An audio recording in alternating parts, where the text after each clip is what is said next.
Local 4 News begins right now with a breaking news alert.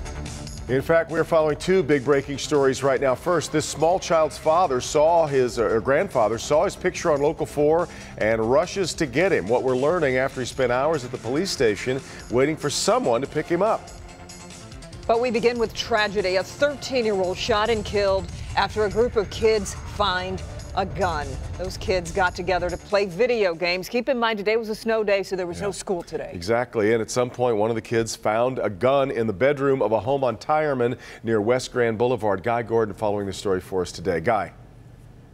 Yeah, Devin and Kimberly, originally the story was that this was a self-inflicted wound. No, apparently one of the other boys was holding the gun. Now, we got two boys that live in this house, 15 and 13. They had a 13 and 14-year-old friend over, as you say, to play video games on a snow day. But at some point, apparently that wasn't entertaining enough. One of them went upstairs and got his grandmother's gun. Police say what happened next is unclear. Stories keep changing. It appears the older boys may have tried to scare the 13-year-old with the weapon. The revolver went off, the bullet striking the 13-year-old visitor in the chest. We're trying to piece it together. Again, it's 4 kids with a gun. Don't know if they were playing with it, what was going on. It accidentally discharged, and 13-year-old shot. He was dead. Police attempted CPR, then EMS, and Henry Ford Hospital is just a few blocks away. But the boy died on arrival. Grief counselors will be at Sampson Weber Academy, where the victim attends school, and officers are seeking peer counseling. The owner of the house is distraught. The mother just got to the hospital, the mother of the child. Officers are messed up, obviously, to see any kind of kid who's been shot. But everyone's pretty messed up right now. It's a bad scene. Police say the gun was left on a nightstand. The woman's daughter told me her mother never loads it and normally hides it in her locked bedroom. If precautions were taken, they weren't enough to prevent a senseless death, and that has left officers very frustrated. Kids are dying. It's the holiday season. Not that it makes a difference. I don't care if it's the middle of summer. What more do you have to do to encourage someone to put a gun lock on a gun? Especially since you can get them for free at your neighborhood precinct. Now, right now, police are trying to sort out where the gun was, whether she had taken at least some precautions to secure it. That could determine what kind of charges she faces, if any. In the meantime, and this is the crazy part, a year ago at this time, just around the corner, a 15-year-old lost his life, shot himself in the head because he didn't know a gun was loaded. Again, an accidental gun death, right here. That boy and these boys knew each other. They went to school together. So these boys had a vivid example of what playing with a gun can lead to, and yet that's exactly what they did today. We're live from Detroit's West Side. I'm Guy Gordon, Local 4. All right, Guy. Now to our other breaking story we're following right now. Police find a toddler wandering on Detroit's West Side this morning. Mara McDonald is live at the 6th Precinct, and that's where the grandfather just came to pick him up, Mara. He sure did, Devin. Little Isaiah is inside right now. He's 1.5 years old, and a Good Samaritan found him wandering this morning around 11 o'clock near Dover and Fitzpatrick, picked him up, brought him to the authorities. So police did a canvass of the area and got nowhere, which is why they gave us his picture to put out, which we did at 4 o'clock. Well, his grandpa was watching. Take a listen. And then as I was leaving the house, it was on Channel 4.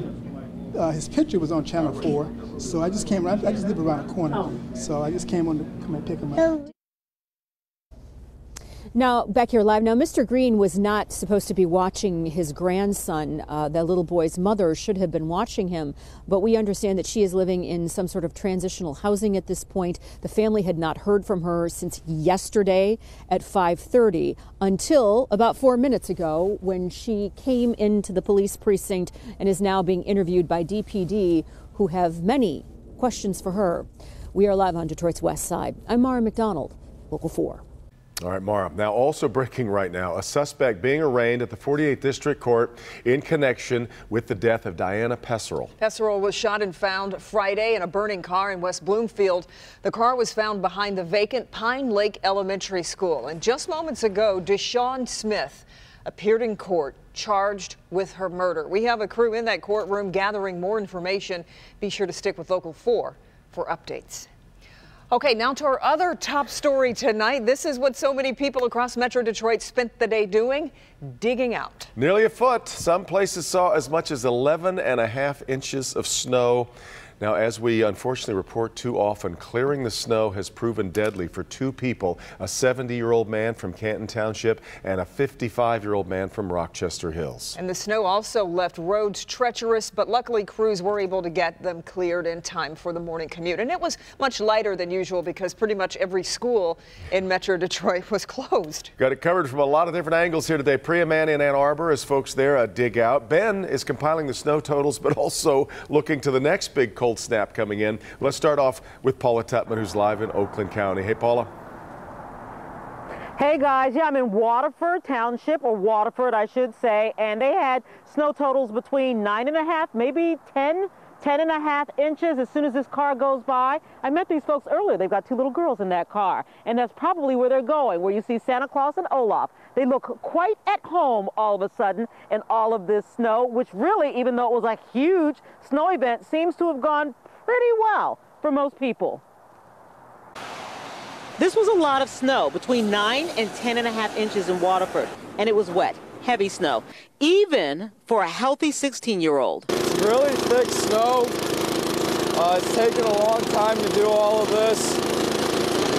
It's so much that the machine's struggling a little bit, but it's all right. It's eating through it. But as major snow events go, this one was actually pretty optimal. We had lots of warning, the timing of the snow, overnight, done by rush hour. We even overheard people talking about our Kim DeJulio doing live drive road conditions this morning, contributing to the management of the conditions. And when you are prepared for the snow, you're simply prepared for the fun. We found out last night, so they were very excited that they could just sleep in this morning and relax in their pajamas and play in the snow all day. So, like, we'll shovel it and then put it in a pile and connect it. The snow fort. They decided on a fort. We tried rolling some snowballs, but it wasn't going so well, so they thought they would try building a fort. But important note to self, don't eat the yellow snow. Oh no, if the dog's around, don't you do it. Don't eat that yellow snow. You know what? There are some unplowed secondary roads, some cars having a little difficulty coming up hills, but you know what? If you just kind of take your time and really work through it, people seem to be okay. They don't seem to be angry about the unplowed roads at all. One thing I do notice, guys, is the change in the temperature. Certainly starting to feel a little bone chilling. I don't think we're in Kansas anymore. Yep, this is Michigan. Reporting live, Paula Tutman, Local 4. All right, Paula, I want to know what's wrong with the yellow snow. It's not lemonade, I guess? Yeah. We'll leave that alone. Over here with Ben now, and we knew the snow was coming. It certainly lived up to the hype. Yeah, and that snow fort is going to be around for a while, and here is why, because these temperatures are heading in this direction. In fact, when you look at the map, not too difficult to tell where that cold air is coming from. In fact, it looks like Mother Nature is just kind of pointing a finger right at us. And maybe it's the middle when you see these numbers, because these temperatures back here, 6 in Minneapolis, 2 in Bismarck, those are air temperatures. We are looking at wind chills that'll go below 0 at times this week as this Arctic assault starts rolling in here. But if you just drove over the snow in your driveway getting to work and you got to shovel tonight, here's what you're expecting. 20-degree temperatures tonight. The winds will be on the light side, mainly cloudy, and we'll talk about our next chance of snow and a potentially big weather maker coming up for the weekend. Right now, let's get out to Priya Mann, who is live in Ann Arbor tonight as folks continue to dig out from all this snow. Priya, you found out a spot where it's a real team effort. Well, Ben, when you have so much snow in such a short amount of time, it really does take a village. And Mother Nature's first glimpse of winter-like weather, it was a doozy, one of the heaviest snowfalls on record. And whether you had a snowblower or a shovel, neighbors in Ann Arbor, one of the hardest hit areas, well, they were here to help one another. Morning. Good morning. Ellis Parks and Dwayne Hoy are old friends, and these neighbors have shoveled snow side by side for years. Thinking I'll come over and clear your driveway. Oh, I'd appreciate that. Okay. This snow is getting kind of heavy. It is. Ann Arbor got close to a foot of snow from Sunday's storms. You couldn't tell where the road was or the sidewalk was. It was unbelievable. Not because of the snow coming down, but just nothing had been plowed. Parks tried to keep up with his snowblower. I removed it about 3 times. And then after watching a football game last night, I said, I should go out and do it. And I said, nah, I think I'll wait until this morning. Like many across Metro Detroit, neighbors in Upper Water Hill and Ann Arbor were busy digging out Monday morning. I'm just glad that this is the first one. This time last year, we probably had 2 or 3. That's why I got out of bed to come over here to get him to clean the rest of my driveway out this morning. In fact, Parks always clears the sidewalks in his neighborhood and helps others shovel snow. To me, God's not going to ask what people did for you, but what did you do for your fellow man? And to me, that's real important, you know, to help my fellow man. Could you imagine what every community would be like with a neighbor like Mr. Parks? Well, while we were dealing with digging out and that drive to work, kids, well, they had a wonderful time. Many kids across Metro Detroit had a snow day, and coming up at 6, well, I'll tell you how they enjoyed the day while we were busy digging out. Reporting live from Ann Arbor, I'm Priya Mann, Local 4. All right, Priya. Now, between school closures and business closures, not as much traffic as there might otherwise have been, but this morning, slick, snowy conditions caused trouble for the drivers that were out there. Quite a few drivers, you're right. This was the scene a little before 9 a.m. on 10 Mile near Greenfield in Southfield. You can see there, that's a state trooper vehicle, and it was involved in a crash. The trooper is okay, and the person in the other car is expected to be okay, too. That's a pretty busy Monday, and we're just getting started. Also coming up today, a devastated mother speaking out just days after her son is killed by a hit-and-run driver. We need some closure. It's got to happen, and it's got to happen soon. New tonight, the new clues from police as they work to find the driver responsible. Also, new information after the main lodge at a popular northern Michigan ski resort goes up in flames. Rod? It is the kind of crime that sends a shockwave through communities like this one. They are kicking down the front door of an apartment, and they are going in and confronting the homeowners. And there are some specific things that we all need to do to try and not be victims. We'll have that story for you ahead on Local 4 News. Tonight, new at 6. A local high school baseball coach sentenced to prison for the hit-and-run accident that took another man's life. New at 6, hear why the victim's family still has questions about this case. Also, nothing quite like a real Christmas tree in your home for the holidays, but there's one thing many people forget, and it turns that holiday centerpiece into a fire hazard. That's tonight at 6. Well, the past 2 weeks have seen an uptick in an especially frightening and dangerous crime in one Oakland County community. Rod Maloney has the story tonight about 2 armed robbers and what they've been after in Farmington Hills. It's the kind of stuff that's not supposed to happen in towns like Farmington Hills. Crashing down doors in the middle of the night, holding a gun on you to get your valuables. November 29th, the Citation Club Apartments off 13 Mile. Then again the next night, overnight, at the Rollcrest Apartments off of 12 Mile, and then overnight Sunday night, Monday morning at the Timber Ridge Court Apartments. 2 thieves, knowing precisely what they're looking for, made their move on a woman living alone here. Farmington Hills Police Commander Michael Shiramataro. The people are breaking into homes at night while people are home sleeping. That is something as a police agency in a community that puts a community in fear. And we want to assure our residents that we are investigating this thoroughly. They're getting into secured hallways and then blasting down the interior doors while people sleep. The thieves described as African American, one 5 foot 8 inches tall, the other 5 foot 11 inches tall, both of medium build, brandishing a silver handgun, demanding purses and jewelry. It's possible that the thieves are either watching purchases or know these victims and specifically are asking for the items. The commander says it's nice to have flashy jewelry, but it's best to be discreet. If you have these things, it's nice to show them to friends and family and when we're maybe out and about, but always be aware of your surroundings. Be aware of what's on display, what you might be wearing, what you might be displaying if you carry a beautiful purse or if you have high-end jewelry. The only good news in this very frightening story is that no one has been hurt, mainly because they've given up the items as demanded. Farmington Hills Police are going to be doing extra patrols on the overnight shift to try and catch these guys, but they are also reaching out to other communities, other police departments to see if they're seeing this kind of break-in robbery as well. And if you know anything, they want to hear from you. In Farmington Hills, Rod Maloney, Local 4.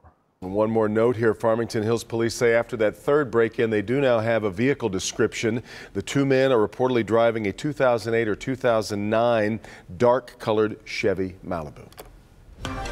Actually, it's probably a white Chevy Malibu now. I know, exactly. As most vehicles are. Everybody's vehicle is. Yeah. That's right. So glad I went and got that shovel because we needed it. Pretty good workout, wasn't it? Did you make it in one swipe, or did you have to do? I had to do a couple. Yeah. Did you watch somebody make it in one swipe? I watched my husband do it. I was about to ask. Right, Brian was involved. All right. Exactly. Luckily, we won't be shoveling anytime soon. But that's really not the big story coming up, is the temperatures are going to get bitterly cold. And we look back on what happened over the weekend. These are some of the lowest totals that we got. The 8-9 inch variety from Yale, which picked up 8.2, City of Detroit 8.5, Manchester at 9, and Brighton and Onstead just over 9 inches of snow. We did see those areas that we told you at the top of the show, close to 11. Officially at Metro, 10.6. That shattered the old daily record of 5.5, which was set back in 2000. It's been a while since we've seen this much snow this early, but we'll get a break from that.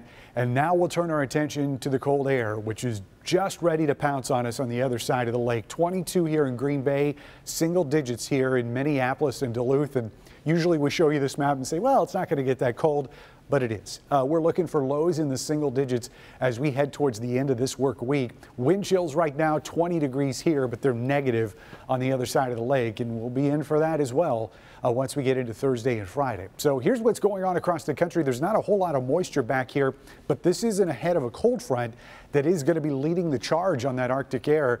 And as it moves in, there's going to be some moisture in front of it, just enough to scare up a flurry or maybe a quick snow shower tomorrow. Nothing significant. Should not be any accumulation with that. And as the front goes by, the bitter cold air starts moving in, enough to put some lake effect snow showers around on Wednesday. So we'll have to watch for the potential of at least a fresh coating out of that. High pressure should put an end to that on Thursday, but not to the cold air. That only gets worse as we head towards the end of the week. So lows tonight will dip down into the teens. 19 Dearborn, 21 in the city. Downriver, you're going to be around 18 or 19 by tomorrow morning. South zone temperatures tomorrow, warmest out here towards Lake Erie in the low 20s. Most locations, though, will be about 17 or 18 degrees. West zone, 18 or 19 is what we're looking for by tomorrow morning, and very similar numbers north of M59, where, by the way, Sanilac County got some of the lowest snow totals out of all of us here. Most of that was confined to the lower portion of southeast Michigan. Lows tonight at 19. Skies will break up just a little bit. We'll go partly cloudy at times, but clouds come back as we go into tomorrow. And high temperatures only warming to 31, which is slightly cooler than what we did today. But man, say goodbye to those 30s, because teens for highs as we get into Wednesday and Thursday, barely at 20 on Friday. We recover a little bit on Saturday, and that's going to be an interesting day because it looks like there's a lot of moisture there. Still a question of what form that's going to take. We may be shoveling again. Here we go again. Yep. Yeah. All right. Thanks, Ben. Well, America's opioid epidemic has a brand new target ahead in good health. The startling new numbers showing how prescription drugs are hurting babies. But first, a Christian community with ties here in Metro Detroit left mourning a tragedy. What happened thousands of miles away in Egypt has believers fearing an attack. There's new information today in the deadly bombing at a Coptic Christian church in Cairo. It comes as hundreds gathered to pay their respects to the victims during a state funeral service. Egypt's president said today that a suicide bomber caused the blast that killed 24 people and wounded close to 49 others. The military leader added that 3 men and a woman were arrested in connection to the attack, and 2 other suspects remain on the run. Across Michigan this Monday, we're following stories from Sandusky and the Thumb, but we begin in Owasso. Or actually, we have a story, too, from Owasso. We'll get to that in a second. How about Harbor Springs, where this fire has been rather devastating? New information now, 12 people injured when a fire broke out inside the main lodge at Boyne Highlands Ski Resort. Firefighters responded around 2 a.m. Sunday. We now know 1 person had to be taken to the hospital 180 miles away in Grand Rapids. So that was a pretty serious situation, but 40% of the lodge now left damaged. The resort says the other injuries did not appear to be life-threatening, and that's fortunate, but the cause of the fire still being determined. A man is also recovering after being hit by a city plow truck driver. It happened Sunday morning at the intersection of East Mills and South Jackson in Sandusky. Police say the 54-year-old man from Marlette was thrown off his feet by the force of the low-speed crash. At last word, he was listed in stable condition. Police said poor visibility from Sunday's snowstorm was the cause of that collision. And agriculture business giant Cargill is moving forward with its plans to open a new plant in Owasso. And that means jobs. Cargill is going to open an animal feed plant in the small town, which is a total population just over 15,000. A groundbreaking on the $19 million project took place last week. 75,000 square foot facility expected to kickstart the hiring of 8 workers, with much more hiring to come. New at 5:30. It's time to break out the Lions playoff Believometer. No way, not sure, or are you all in? We'll see what some Lions fans think coming up. Donald Trump today calls out another big U.S. defense contractor as he gets called out for attacking the CIA. A man was hit and killed in this area here on 10 Mile and Huron Avenue in Ferndale, and now police and family members of the victim need your help finding the driver who did it. This is happening way too much to families. It's got to stop. Hear more from the victim's mother on Local 4. Nicole's live from downtown Detroit. Local 4 News at 5:30 starts now. A mother in mourning, desperate for answers after her son is killed by a hit-and-run driver. The search for a hit-and-run driver continues right now after a man is hit and killed while riding his bike in Ferndale. Happened on eastbound 10 Mile Road near Huron Avenue, and right now police don't know who the driver is nor when exactly the crash occurred. But the mother of the victim is pleading for that driver to come forward. Coco McAvoy spoke with her and has more on what she had to say tonight. Coco. Devin and Karen, she is devastated. All we know right now is that 49-year-old Michael Proxmire was hit in the road and was left in the roadway, and that's the problem. Police and his mother are asking for more answers in this case, and his mother hopes that the driver hears her plea and comes forward. I love my son. We were very close, and he was taken away from me, and he laid there in the dark by himself. Marie Weinkoff can hardly hold it together as she speaks about the way her son was found dead at the corner of 10 Mile Road and Huron Avenue in Ferndale Friday night. I need help, please. Anybody. Sergeant Baron Brown says they don't have an exact time of when Michael Proxmire was hit or any information on the vehicle or driver who struck him. And we just, right now, we have very little. That's partly because of the area where this all happened. 10 Mile Road is a service road for 696. The area where Mr. Proxmire was struck is, it's lit, but it's pretty desolate. With very few houses that have a good view of the intersection. So police and Weinkoff hope the person who hit Proxmire and took off for whatever reason will come forward. You have to turn yourself in. Do the right thing. You may have panicked, but make it right now, please. Weinkoff is working with Crime Stoppers, and they've put up a $2,500 cash reward for any information. So if you know anything about this hit-and-run crash, you are asked to call the Ferndale Police Department.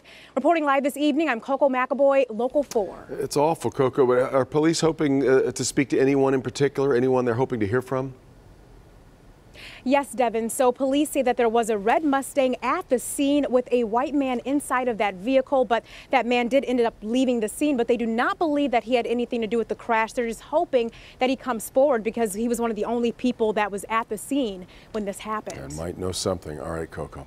Meanwhile, tonight, Ann Arbor police need your help in finding the man they say set fire to part of a high school. Take a look. Police say last Sunday this man damaged property at Community High School right by Kingsley and Main Street. He then set a fire right by a door, causing some serious damage.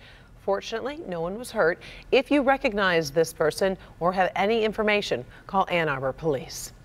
An autopsy report is revealing Detroit Police Sergeant Kenneth Stile died of internal bleeding days after being shot by a suspect during that foot chase. The report obtained by MLive says Sergeant Stile suffered bleeding in the right chest cavity after a tube was removed to drain fluids, and he died the next day. That was September 17th. He died at St. John Hospital just as he was set to be released. Sergeant Stile had been shot in the shoulder.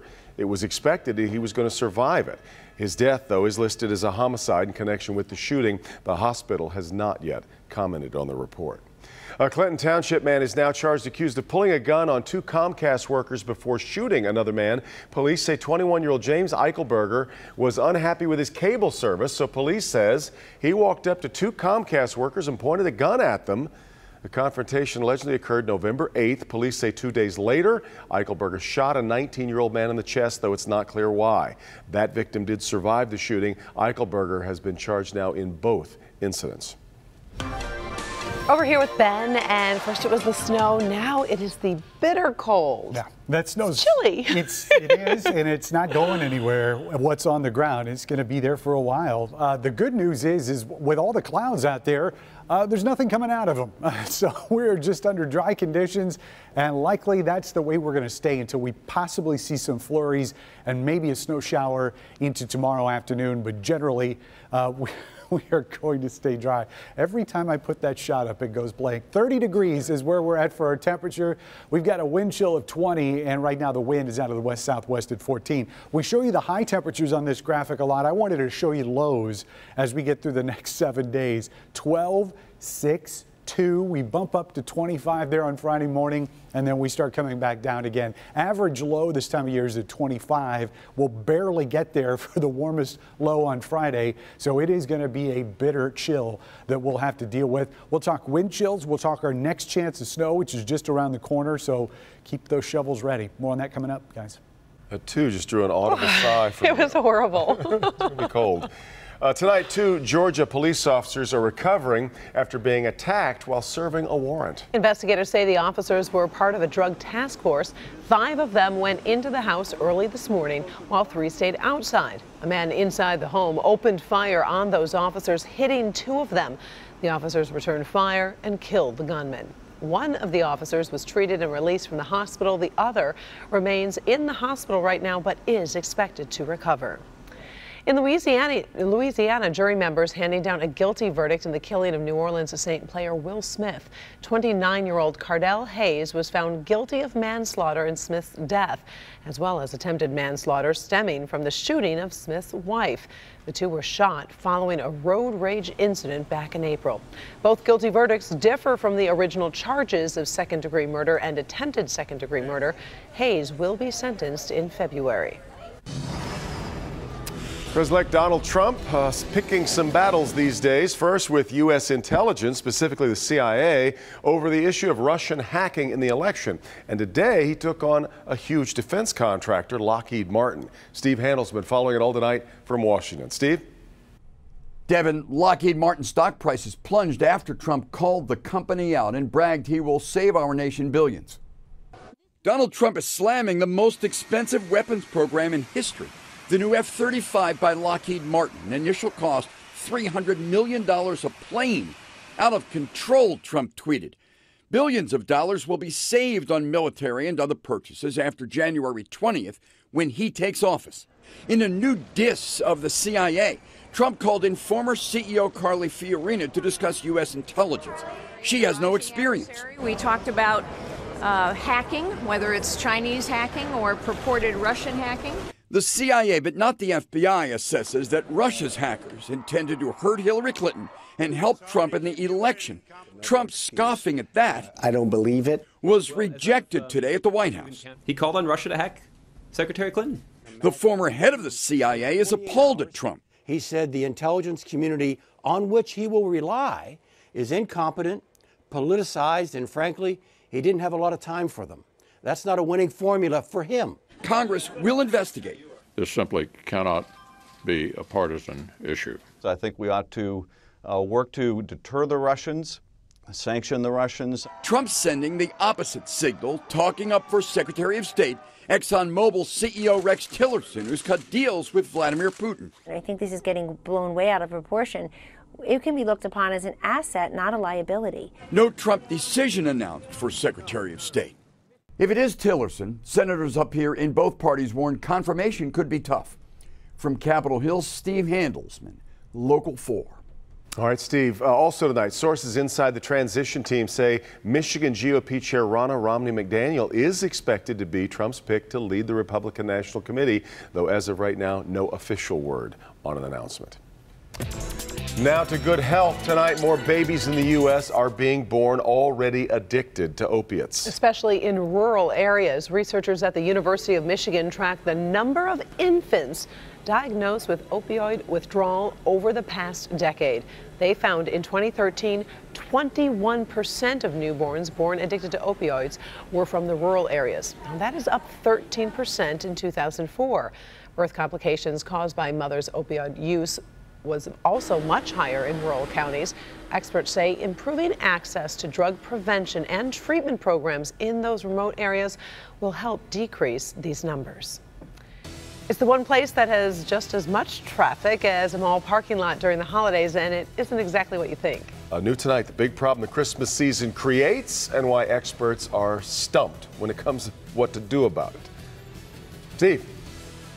Yesterday, the Lions win their 9th game of the season. The playoffs are so close. Are you a believer? Playoffs? Playoffs. Super Bowl? Super Bowl. All the way. Where do Lions fans stand on the Believometer? We'll find out coming up. But first, do you recognize this woman? What she's accused of stealing from an Oakland County business. Next. Coming up tomorrow on Local 4 News today, snow, ice, bitter cold. Winter is definitely here, and so are we, to help keep you safe. Plus, it's Tasty Tuesday. And we've got a restaurant that has a big city feel in a small town, one-of-a-kind kind of a place. We'll have that, plus wake up with us for weather and traffic always on the 4s. Plus your overnight breaking news, top trending stories, and more. Join us from 4:30 to 7 a.m. New at 6. You're looking at the brand new parking lot surface at the Detroit Zoo. Normally, no big deal, right? But wait until you see what happens when you pour water on it. Also, how many times have you looked at your street during a winter storm and wondered, where are the snow plows? Well, at 6, how one local city is putting that answer at your fingertips. Police in Bloomfield Township now looking for an accused eyeglass thief. Workers at the Birmingham Vision Care on Maple Road told police the woman you see here came into their store. They say she looked around for about 10 minutes, then left without making a purchase. A short time later, the workers realized 6 pairs of frames valued at more than $1,600 were missing. Surveillance video shows the woman took them. If you recognize this person, please call police. Normally, when we hear a Detroit team has won 8 of their last 9 games, it's usually the Tigers or maybe the Red Wings on a hot streak. That's exactly what your Detroit Lions have done, putting them atop the division. So, is it time to get on the playoff bandwagon, or are you still feeling that same old dreaded SOL, same old Lions in your head? That's what Steve Garagiola has been finding out today. Not too many people, Steve, predicted this at the beginning of the year, that with 3 games to go, the Lions would have the second best record in the NFC. It's nuts, huh? Dallas and Detroit, the 2 best records in the NFC, and now we're talking about, yes, the possibility of the playoffs. So we decided it is time to break out the new and improved Detroit Lions Believometer. The playoffs, where are you in this? No way? Not sure? Or are you all in? Yesterday, the Lions won their 9th game of the season. They have the 2nd best record in the whole conference. The elusive playoffs are so close. Is it time for longtime skeptical Lions fans to go all in? Playoffs? Playoffs. Super Bowl? Super Bowl. All the way. And I'm going to put all in. That's not what you said a minute ago. But I'm his wife, so I have to agree with my husband. What do you say? Be honest. True enough. Given the many years of so close, it's hard to go all in. I want to say Super Bowl, but I say they'll get somewhere. All right, so we'll push the needle kind of there. You're still green, though. Right here. Mostly I found loyal Lions fans who are oozing with confidence. Go Lions! The only hesitation is about Matthew Stafford, who injured his hand yesterday in the first half. Right between, we're not good. I think we're good, but he has to stay healthy. We need him right now. So we'll keep it right on the line there. Okay, then. fair enough. All right. Most fans want to believe. They need to believe. I mean, every year I said this year, so hopefully this is the year. Hopefully. That doesn't sound like all in. This is the year right now.